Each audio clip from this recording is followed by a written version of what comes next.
This is the White Coat Investor Podcast, where we help those who wear the white coat get a fair shake on Wall Street. We've been helping doctors and other high-income professionals stop doing dumb things with their money since 2011.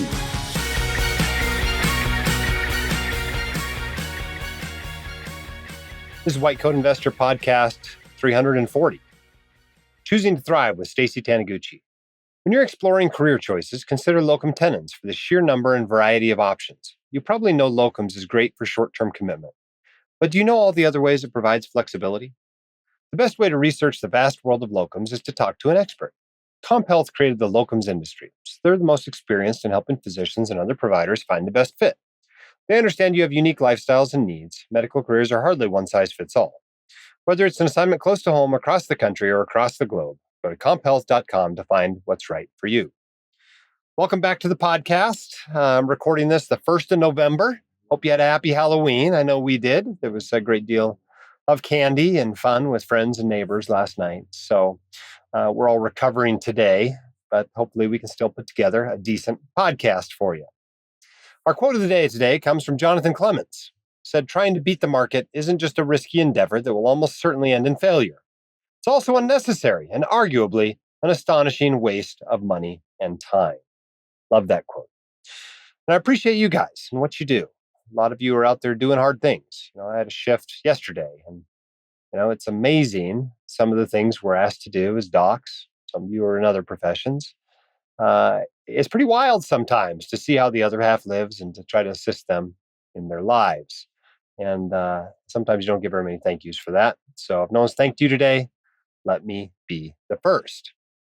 By the way, if you would like to come to the conference, this is WCI Con 24. Okay? It's the first week of February. Okay? First week of February is when this takes place. It's in Orlando, Florida. It works out great to be combined with a trip to Disney World or other theme parks in the weekend before or the weekend after this trip. But it's fantastic. Bring your family, bring your partner, whatever. We've got a special bonus, though, if you register before the 16th. Register before the 16th, and you also get the world's greatest swag bag. So if you register after that, we don't have time to print the books and cannot get you a swag bag, at least not in its usual glorious form. So if you want to come to the conference, it will be best if you sign up by no later than midnight on November 16th. You can do that at WCIEvents.com. I think if you've been listening to the podcast regularly, you kind of know about this conference. It's a fantastic conference. You'll learn about finances, but you're also going to learn about wellness. And the best part about it is we knock off at 4:00 every day and go do actual wellness activities together. So it might be the only conference you've ever been to where you're there with multiple specialties, multiple professions, and you're actually having a ton of fun and not just sitting through presentations. In fact, the presentations are all going to go home with you. So we encourage you to spend your time at the conference doing things that are going to increase your wellness, networking, talking and meeting with other people, and knowing that the content will go home with you. We'd love for you to attend the classes, and most people do attend at least some classes while they're there. And you can get CME credit for it, as well as dental CE credit. And so you can use your CME money to pay for this sort of a thing. You can write it off if you're self-employed. And we encourage you to come. It's a great conference. I love meeting you all there. It energizes me for the next year of work here at the White Coat Investor. But if you want to register, WCIEvents.com. All right, we are bringing back a guest that we have had on the podcast before. He's actually spoken at WCI Con last year. But let's get him on the line and talk with him about the importance of thriving in our lives, as well as some opportunities you have to help teach you how to do that. I'm excited to have Dr. Stacy Taniguchi back on the White Coat Investor Podcast. Welcome back, Stacy. Hey, thank you for having me.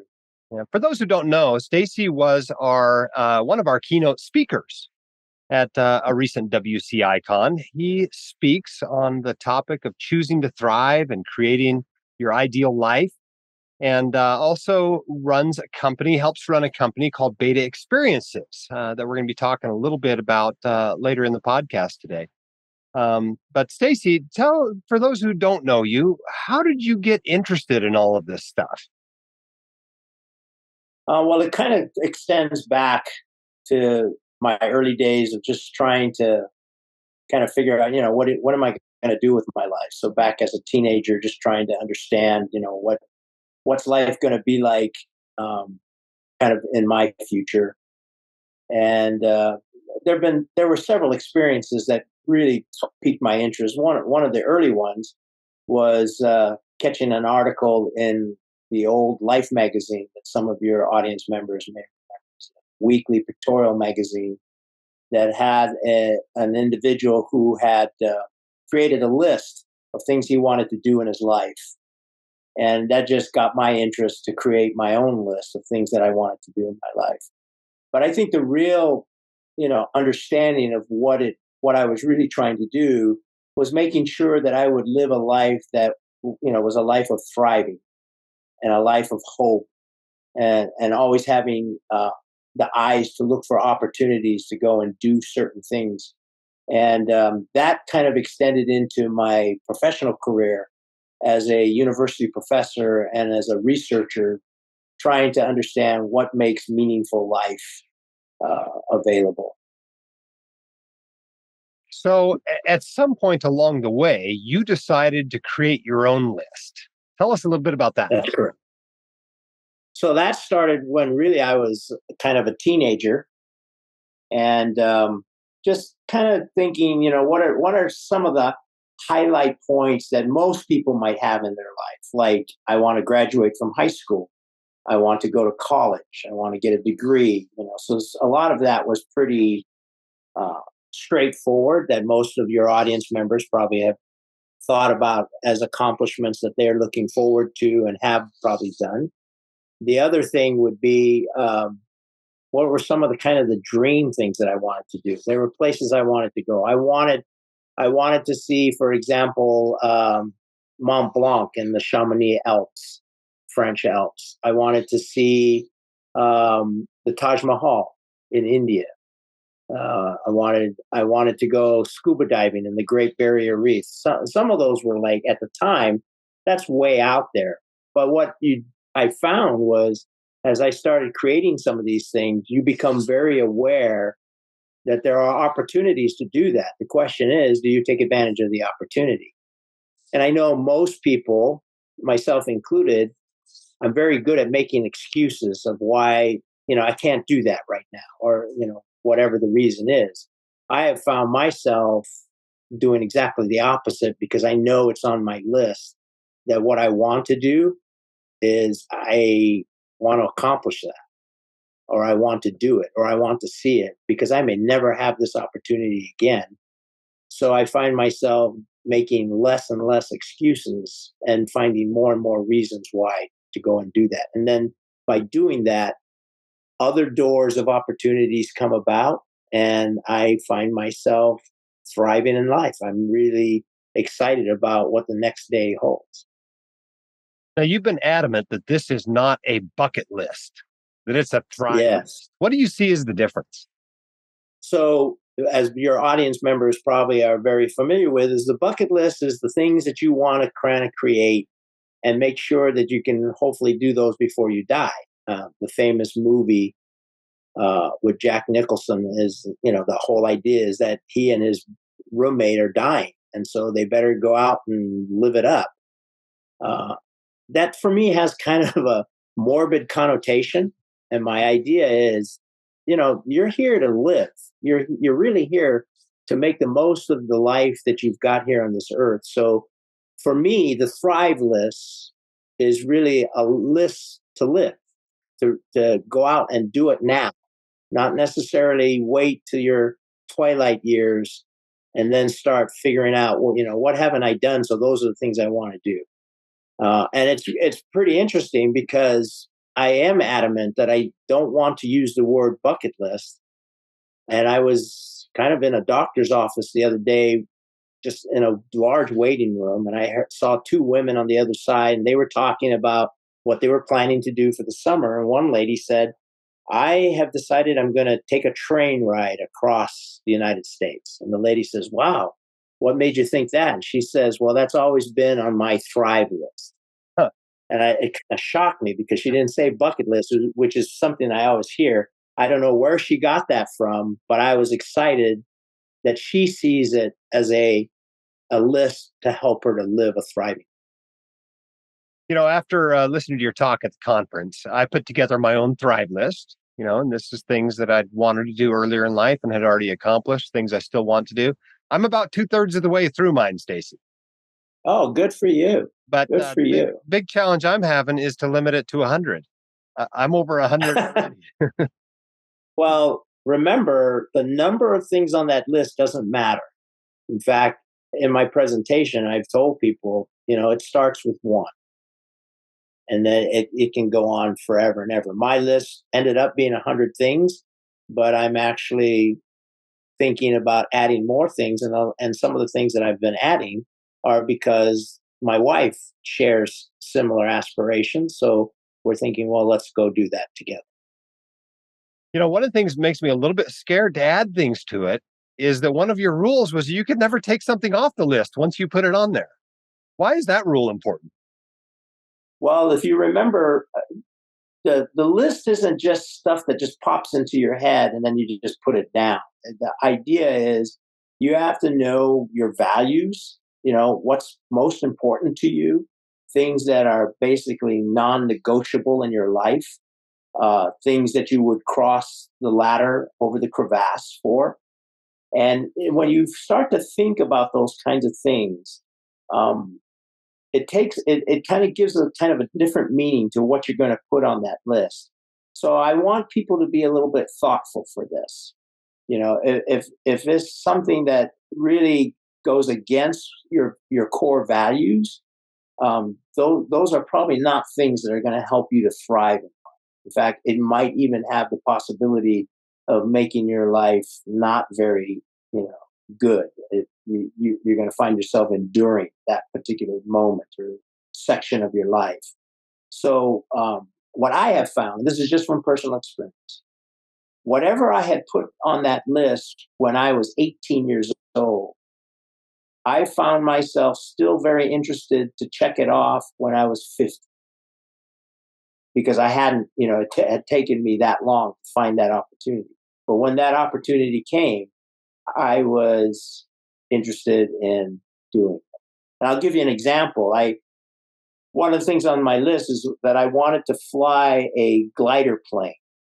And that was back when I was very interested in flying and those types of things. And, to have the opportunity to go fly a glider plane just didn't come up very often for me. In fact, it never did until I was just driving near my home here in Utah. And there's an airport out nearby that I guess that's where all the glider pilots are. And I saw a sign that I'd never seen before that says, you want to learn how to fly a glider. And I thought, okay, I think I was on my way to go skiing is what I was doing. And then I thought about that. Oh, wait a minute, that's on my list. So that would have been easy for me to just keep driving and go ski for the day. And I thought, you know what, I'm going to drive into the airport and inquire. And so I did. And that ended up resulting in me taking some lessons. And I have already had my pilot's license, so I didn't have to do a whole, like a whole long list of things. I was kind of like pre-qualified. So after 10 hours of getting training, I was flying a glider. So, And all it cost you is one missed ski day. yeah, right. So it's just opportunities that you find, and it really does. It doesn't matter how old you are. I've had people in their 80s come up to me and say, "You know what, Stacy, I'm old. I don't know. Should I make a list?" And my answer is absolutely make a list. Start with one. We talk about values and how to determine what you really value. You alluded to a part of your presentation at the conference, crossing the ladder. And some people may not understand what you're referring to there. But in his presentation, Stacy played a video of one of these ladders. It's like 3 ladders strapped together, crossing a bottomless crevasse in the Khumbu ice field on Mount Everest. and basically asked, what would you cross the ladder for? And there's a few people in the crowd like me that are like, I'd cross it just to cross it, whereas other people are like, there's no way I'd go across that ladder. And then you tell a hypothetical that your child's on the other side of that ladder and about to fall into the crevasse. Would you cross the ladder then? And now all of a sudden everybody would. So thus, that's one of the things they value. What would they cross the ladder for? But how do people, what do you tell people? And they're like, how do we determine what we value? How do you set up your values? How do you know what your values are? What should our values be? How does someone do all that?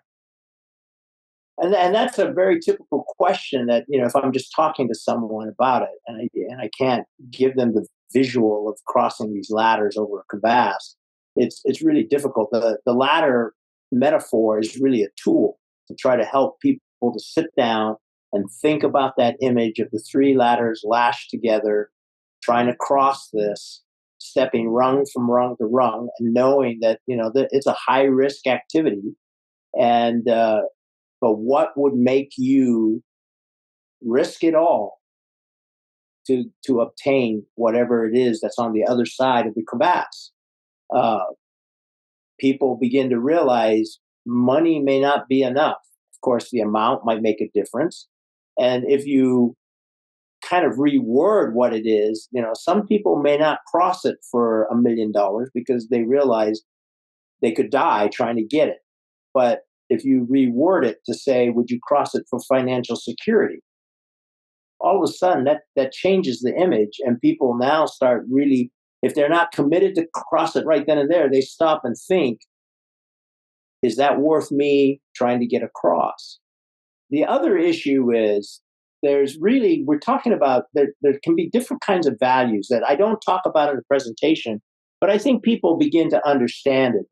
There's a difference of what you would cross the ladder for versus how you cross the ladder.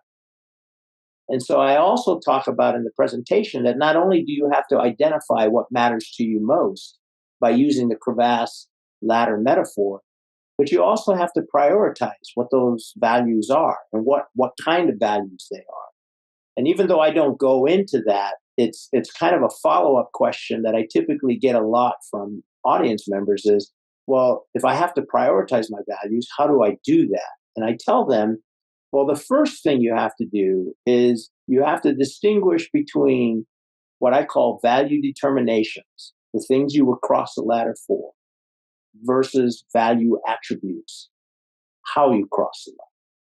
And once you do that, then we have a process that we do in our workshops to help people to distinguish those two categories, because understanding those two categories then begins to help you prioritize what values become more important than others. And that's something that they have to actually do at some point soon after they identify their values. You don't wait until the moment to make that judgment, because typically by then it's too late. Emotions, situational things begin to take over, and your mind gets cloudy. And many times people make the wrong choice because they're not thinking clearly because of what circumstances are. So, the ladder and the crevasse is really a tool to help you determine what are your core values. I like one of the questions you ask. Would you live your life over and over again? And by creating a Thrive list, it allows you to outline a life that you would be willing to live over and over and over again for eternity. Kind of a conscious living. You're living life the way you want to live life rather than just as your circumstances dictate. Why is that question so powerful for people?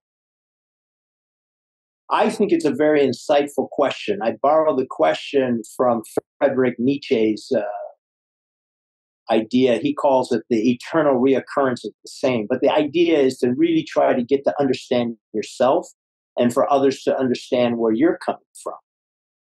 Many people will immediately look at that question and they reflect on their past because that's what they have as a reference point.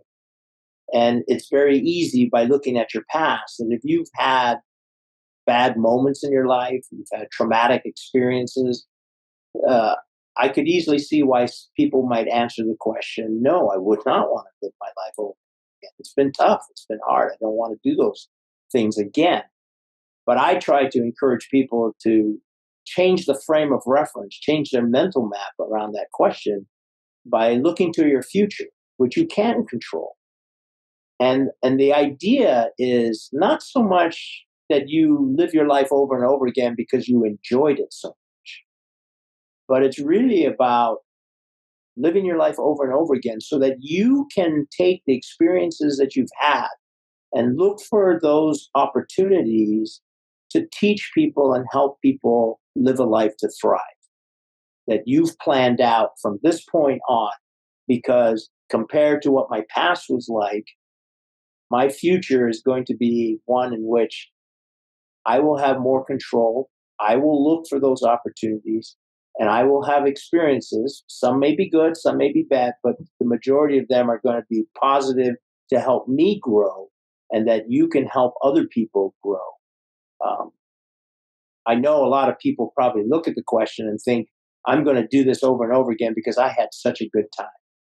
What I try to teach people, in workshops and later is now really the purpose of the question is for you to be able to come back to this life for future generations, to be able to teach them, the message of choose to thrive.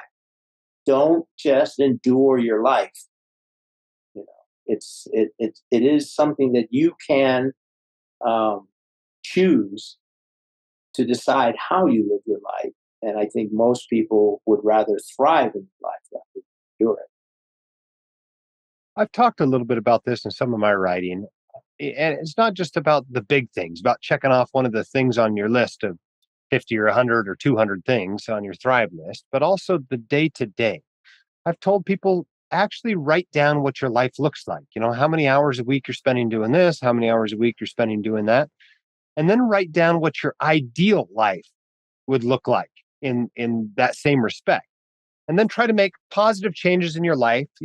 This is the classic Venn diagram to maximize the overlap between those two circles and to, create this ideal life, in your day-to-day life, not just, to have these, super experiences that you have at times during your life.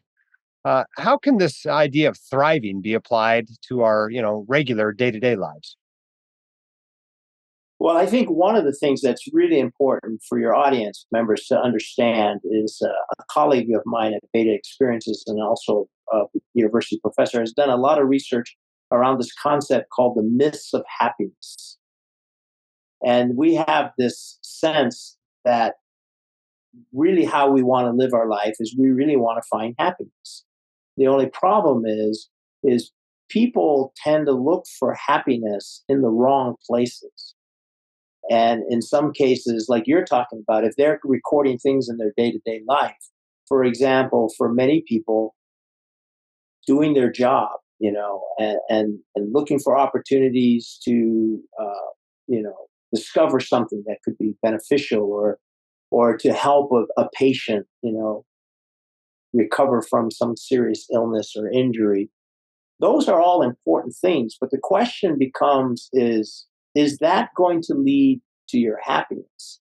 And what we try to tell people is, are you really searching for happiness? Or are you searching for something I call, and this comes from another colleague of mine, called inner peace? And there is a difference. Because happiness has this problem of being confused with things like pleasure, wealth, power, in some cases notoriety, influence.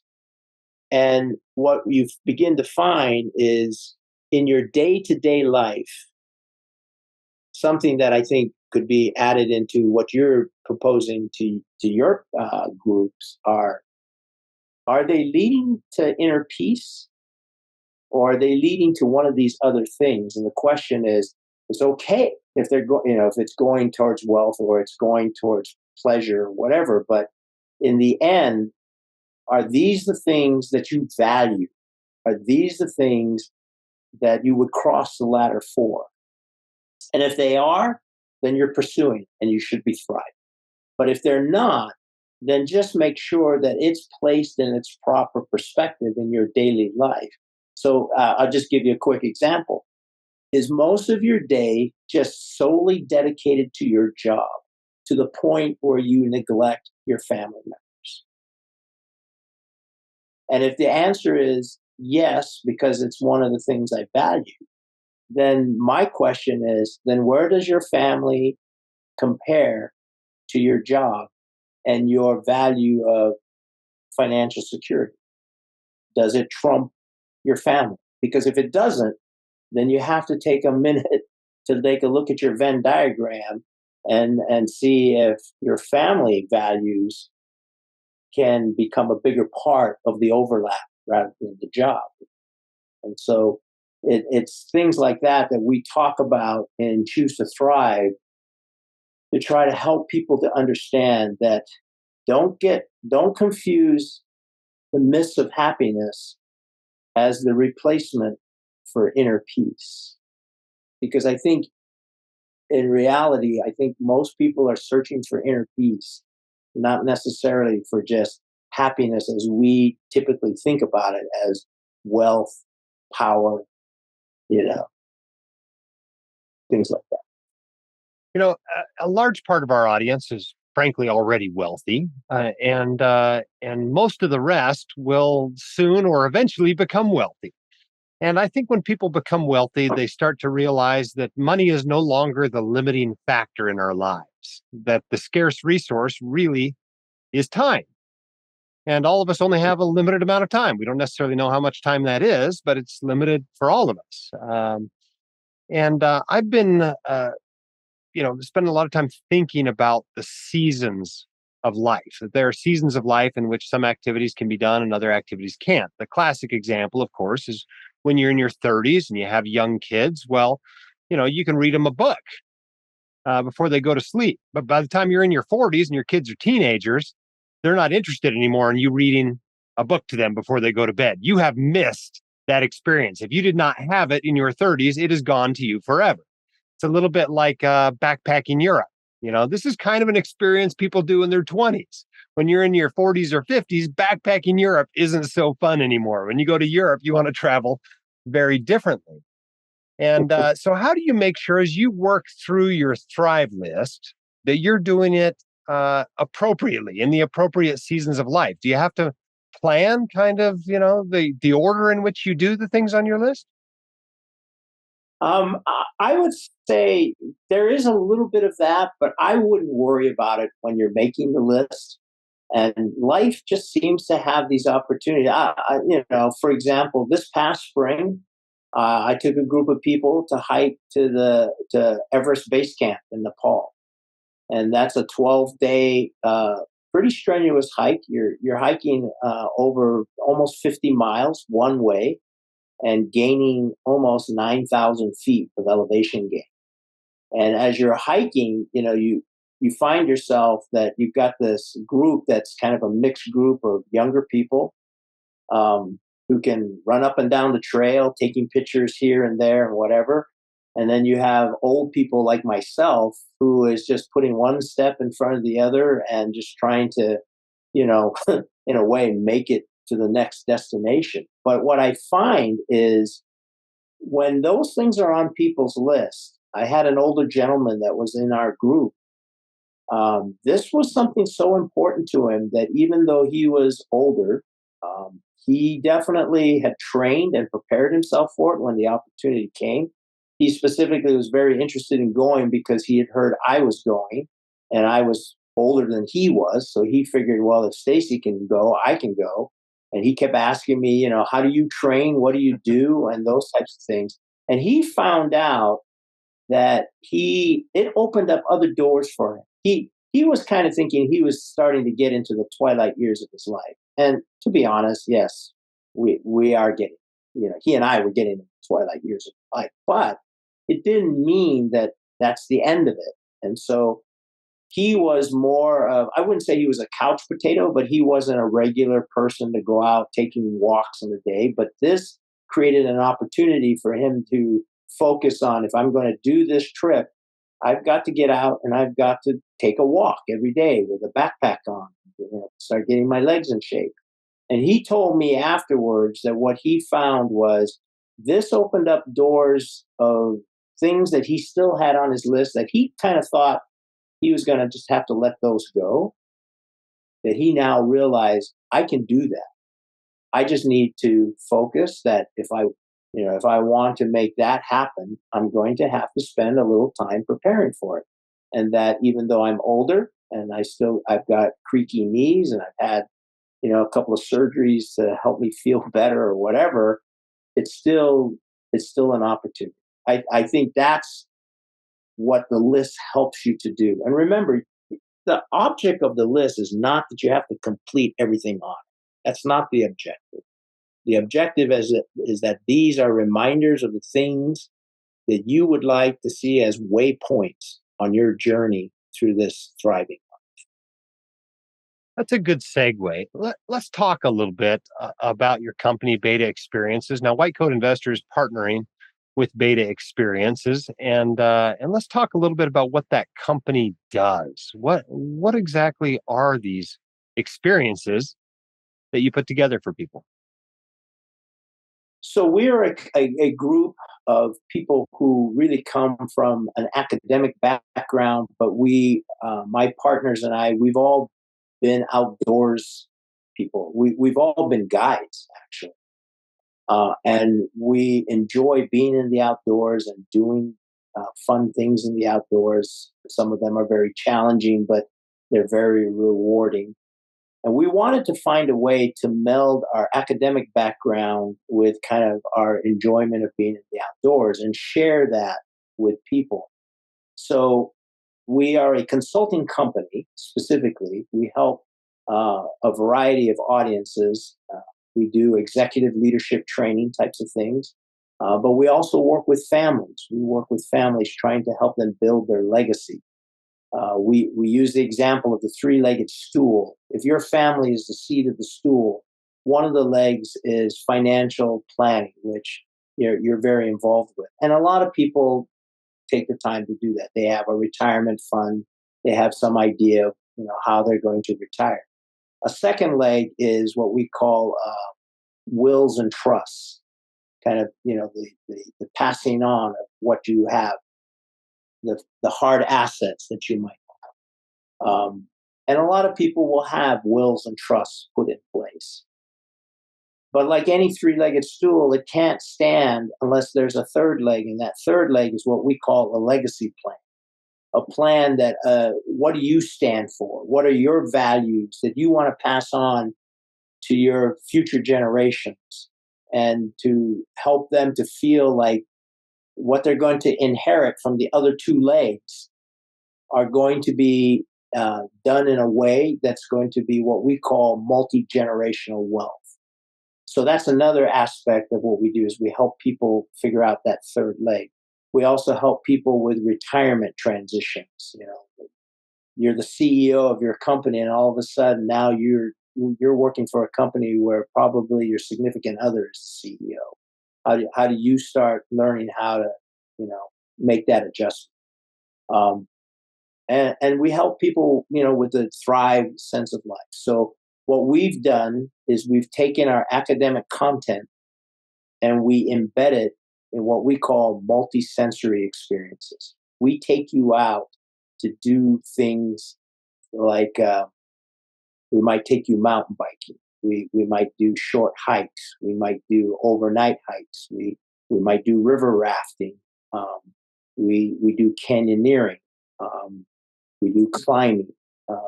We do UTV riding. Things like that. We've even done things like tours in a city. We go to a city and we'll go and visit certain sites. But everything that we do is specifically designed to help teach the content that our clients are interested in learning, to help them with pain points or just to be better educated. So we're not the type of consulting company that you would hire to come into a classroom to teach. We take you into an environment that for most people is very different and novel. And we combine doing fun things with content delivery. Now, just to give people a sense of what this really looks like, let's talk about you've got a couple of trips already on the books for next year. These are already full trips. But let's talk about each of them and kind of what the people going through these experiences are going to experience. The first one, I think, is an Alaska trip next summer, and the second one is another trip to Nepal in the fall. Can we talk about each of those individually and what they look like for the people? Sure. So our Alaska trip, we try to customize it as much as we can to the interests of the people who are planning to go. But primarily it's based around having a variety of experiences so that they have a taste of Alaska as well. Because if you're going to go to Alaska, you want to get a sense of what Alaska is like. So we do, for example, a sea kayaking activity, and this one is actually an overnight one. You'll camp on an island or on a beach somewhere, but you're going to paddle around. Sea kayaking is very different from whitewater kayaking. This is not like you're going to be flipping over all the time. These are long, big, stable kayaks. But what we're going to do is we're going to go up and see tidal glaciers that are calving into the ocean. We're going to see sea life that might be swimming around, whales, or seals, or sea lions, and a lot of seabirds. Even have an opportunity to do some fishing. Then we also, because fishing is a big part of what people like to do in Alaska, we take people salmon fishing, so they have that experience. The number one tourist attraction in Alaska is Denali, formerly known as Mount McKinley, the highest mountain in North America. So we'll fly people in so that they can see the mountain up close and personal from a plane. And then we land on a glacier so they have an opportunity to be on a glacier. And if we land close enough to one of those crevasses, we'll actually set up a type of like ladder crossing. So what they saw in the presentation on a slide and video, they actually now have the chance of like, would you cross it? You stand over an edge of a crevasse. Would you be willing to do this? It's a whole different perspective. We'll do some short hikes, and we'll kind of just get this sense of what we call South Central Alaska. That's our focus, where Anchorage happens to be, and just get a flavor of life in Alaska, the last frontier. But embedded in that is we're teaching some of the concepts about Choose to Thrive and helping people to understand things like we do a short segment about mindfulness. So we take people up into the mountains just outside of Anchorage. It's not very far away, up in the Chugach Mountains. And then we talk a little bit about the place. We talk a little bit about mindfulness. And then I have people actually go walk off into the tundra by themselves. And they just find a place where they can be alone and they practice mindfulness. It's a very different experience than me just telling you how to do mindfulness in a classroom. And you're in this beautiful valley surrounded by these mountains, and you get a chance to do a little bit of meditating, that type of thing. We'll do stuff about like when we're fishing. We talk a lot about the ecology of the river and what the fish are doing, and really understanding that salmon fishing is more than just throwing your line out there with a hook on it, hoping that a fish is going to grab it and eat it, especially when you realize a lot of the salmon don't feed when they're in the freshwater river. So we talk a little bit about what's happening there, and they have to be thinking about that process. And then, like I said, when we're on the glacier, we talk a little bit about the metaphor of the glacier or the crevasse and the ladder. So there's content built into the experience. And then, of course, my forte is to tell stories about, my experiences of being in the place where they're at. Kind of get people to understand that this is this is a pretty cool place. This isn't just the Alaska that the tourist groups see. There's stories and history, science behind some of this stuff. So, what are the specifics on something like that? I mean, how long would a trip last? Approximately, what's the range of cost for something like that? Can you go by yourself, or is it usual to bring another person or a few people with you? Can you talk a little bit about some of those specifics? Okay, so typically, because like you said, time is a very rare commodity amongst a lot of people. We limit the trips pretty much to like a 1 week type of experience in Alaska. It's not worth going to Alaska just for just a couple of days. So we'll spend probably our trips are usually around 6 to 10 days. It just depends on what people want. And the cost is usually, we cover everything except for your getting to Anchorage, Alaska.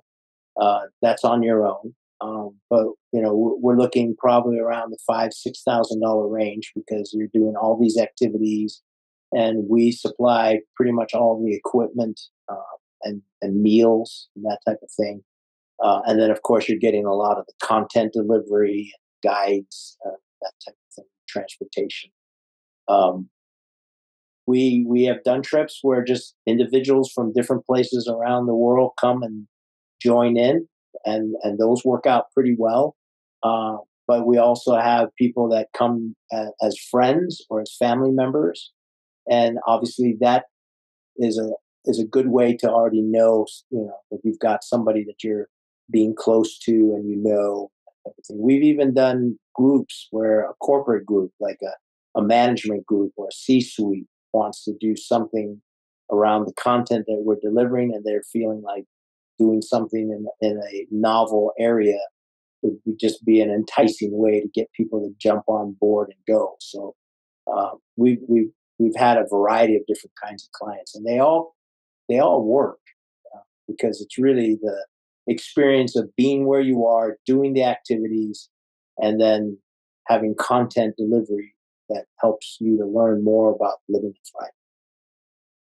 So, what would a Nepal trip look like?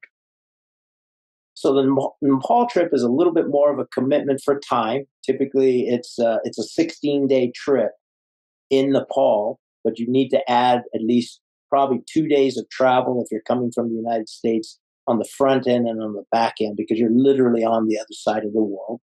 You fly into Kathmandu. We spend about a day in Kathmandu. I don't like to spend more than a day because I don't want anybody eating something that they shouldn't have eaten and then they get sick before the trip. And we're pretty controlling about that, where we usually try to eat together and places. But we'll spend 1 day in Kathmandu, and I do a tour of Kathmandu so that you can kind of see the flavor of this developing country, and it's beautiful. You get a taste of the fact that there's two major religions that literally live side by side. The world, I think, right now could learn a lot from the Nepalese. You've got the Hindus and you have the Buddhists, and they're not in conflict with each other, even though their religions are very based on different things. They coexist very easily. Then we take a flight, a helicopter flight from Kathmandu into the mountains, and we'll be at a place where you're at 9,000 feet in the mountains, and that's where we start. And we hike to different villages in the Khumbu Valley, and it's the only valley that leads to the south side of Mount Everest. It's the place where the climbers have to hike when they're going to go climb the mountain. And we stay in tea houses. We're not camping, not in tents or anything. We stay in these tea houses. They're like lodges. Eat our meals there, and we slowly acclimatize because we're going to go from 9,000 feet all the way up to 18,000 feet, where the base camp is at. And then one thing that we do, because we have connections, is we'll go into the base camp. Not people who are trekking typically don't have permission to go into the base camp. You can kind of go up to the edge of the base camp and kind of look at what you can see from there. I have connections with climbing expeditions that we will take you into the base camp, and we've made arrangements to have lunch with a climbing team if they're not on the mountain at the time. But we'll definitely talk to some of the leaders and the base camp managers. And then you're right at the base of the Khumbu Icefall. Like I take people and we go touch the ice. We can't go into the icefall because of the dangers and things, but you can go up and touch the ice of the icefall. And you get to see the culture and the people, of course, the magnificent mountains. I used to think Alaska had the most beautiful mountains. And the Himalayas are just very different and much more spectacular because the foothills is as high as Denali. And then, of course, you see Everest, and there's a small little peak that we climb. It's a hike, and we do an early morning hike. From that peak, if the weather is clear, like it has been for like several times that I've done it, you will see 4 8,000-meter peaks from that particular spot. So 4 of the highest 14 mountains in the world. And then, and then we hike back. And just what I integrate with it is Choose to Thrive. And we talk a little bit about leadership and things like that, because I use the 1996 tragedy on Everest. Most people remember it if they follow stuff like this. It was called Into Thin Air, which was a book written by John Krakauer about the 11 people who died on Mount Everest in one evening. There was a lot of questions about the leadership of those expeditions. So we use that as kind of the backdrop of studying leadership skills and decision making, critical thinking stuff. So every trip that we do is more than just a tourist visit, because there's a lot of tourist vendors out there that we can do those kinds of things with. Ours is specifically designed to deliver content. Awesome. All right. Well, thanks for sharing the specifics about those.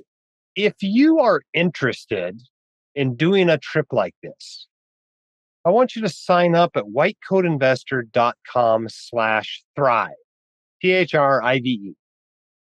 And that'll get you on a list that when this becomes available, there's no guarantee that the dates are going to work out for you or whatever, but when this becomes available, we'll send you an email and give you the opportunity to sign up for one of these trips. Now, these are obviously, small trips with limited numbers of people.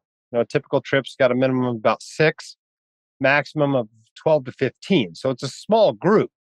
And for that reason, that's why these 2 trips Stacy just described for next year are already full, right? You can only take so many people. But if you would be interested in being able to sign up for these trips, go to whitecoatinvestor.com/thrive.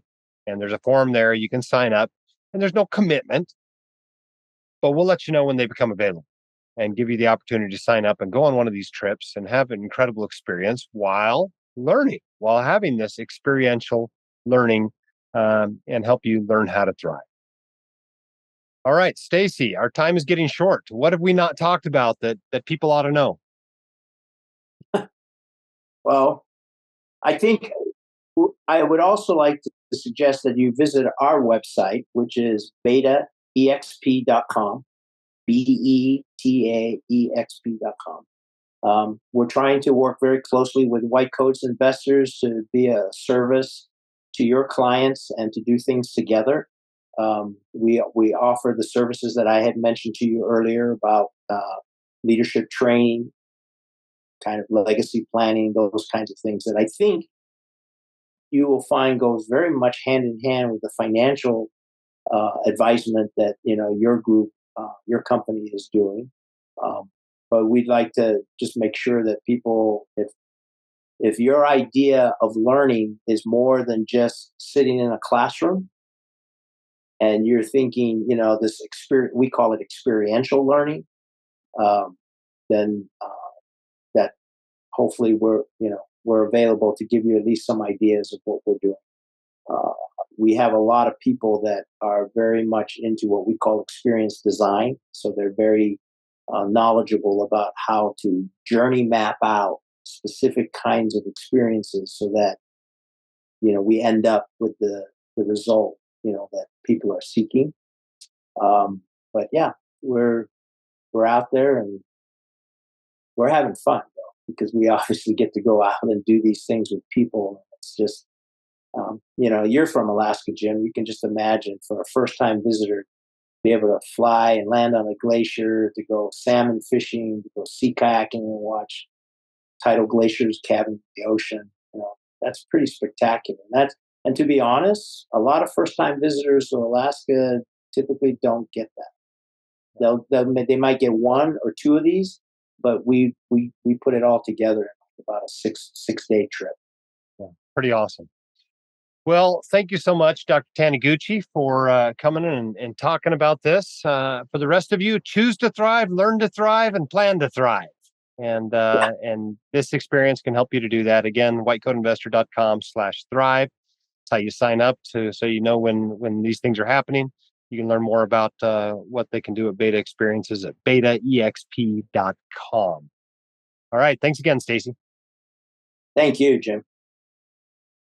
All right. I hope you enjoyed that interview with Stacy. Stacy's an incredible person. I didn't mention this during the podcast. Stacy is somebody I've known since I was a kid. Right? He was a neighbor. He was a high school teacher. He was a Boy Scout leader. He was my guide when I climbed Denali when I was 17. Somebody I've kept in touch with throughout our lives. Shortly after I graduated from high school, he left his high school teaching career, went and got a PhD, and been teaching college ever since. And now is running this experiential learning company. So really an incredible person who really has lived a life just like he teaches you to do. But if you ever have the opportunity to go on a trip with Stacy, it's something else and not an opportunity to be missed. All right. As I mentioned at the beginning of the podcast, our sponsor for this podcast is CompHealth. Locum tenens is a smart way to pay down student loan debt or make extra income. It also gives you freedom and flexibility for a better work-life balance. If you're at the start of your career, you can test out different practice settings before making a long-term commitment.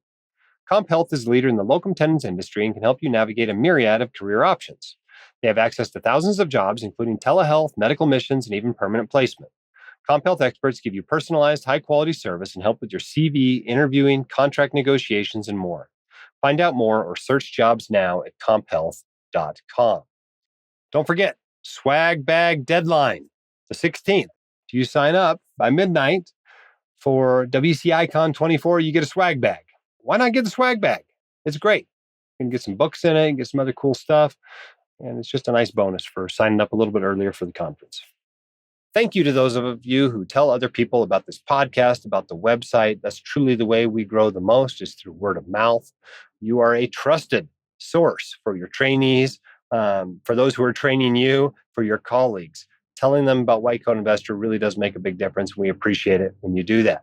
Thanks for those who are leaving us 5-star reviews for the podcast. That helps spread the word to people who listen to podcasts but don't know about the White Coat Investor. A recent one came in from SC Nickname 1233, who said, "Excellent. Best personal finance podcast there is. Listening to this for 6 months is probably going to be worth millions over the course of my career. Thanks for making this outstanding podcast 5 stars." Well, thank you for that great review. All right. Come to the end of our podcast once more. Don't worry. We're not going to quit this week. There's going to be another one next week. So stay tuned. Till then, keep your head up, shoulders back.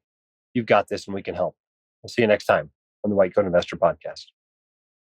The hosts of the White Coat Investor are not licensed accountants, attorneys, or financial advisors. This podcast is for your entertainment and information only. It should not be considered professional or personalized financial advice. You should consult the appropriate professional for specific advice relating to your situation.